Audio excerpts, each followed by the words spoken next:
पुंडलिका वरदे हार विठ्ठल श्री ज्ञानदेव तुकाराम पंढरीनाथ भगवान की जय. ज्ञानेश्वरीच्या 4थ्या अध्यायाला ज्ञानकर्म संन्यास योग असे म्हणतात.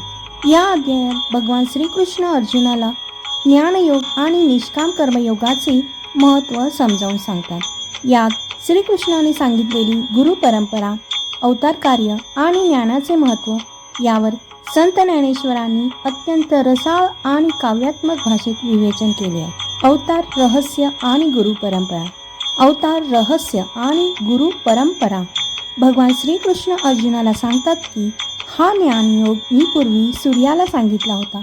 त्यानंतर तो परंपरेने ऋषी मुनींपर्यंत पोहोचला, पण काळाच्या योगात तो लोप पावला. तेव्हा भक्तांचे रक्षण करण्यासाठी आणि धर्माची स्थापना करण्यासाठी मी स्वतः युगायुगात अवतार घेतो. कर्म, अकर्म आणि विकर्म.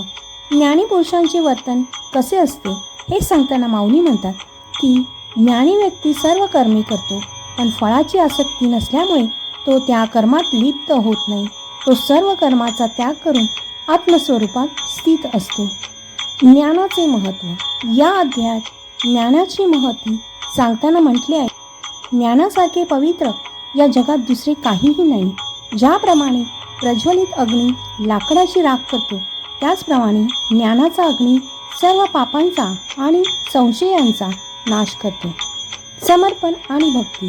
अहंकार सोडून संशयमुक्त होऊन आणि भगवंताला शरण जाऊन जे ज्ञान प्राप्त केले जाते तेच अंतिम मोक्षाकडे नेते.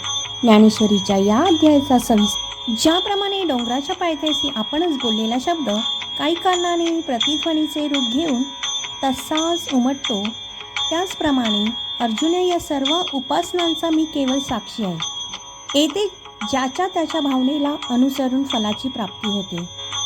श्रीकृष्ण अर्जुनाला म्हणतात, कर्म कशाला म्हणावे अथवा अकर्माचे लक्षण काय याचा विचार करता करता शहाणे सुद्धा घोटाळ्यात पडतात. या बाबतीत चांगले चांगले दूरदर्शीही देखील मूढ बनतात.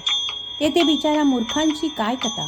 म्हणून आता तीच गोष्ट तुला सांगतो, ऐक. ज्याच्या योगाने स्वभावता विश्व आकाराला येते तेच कर्म होय. या ठिकाणी त्याच कर्माचे यथार्थ ज्ञान पहिल्याने करून घेतले पाहिजे. सूर्य उदय व अस्त पावतो.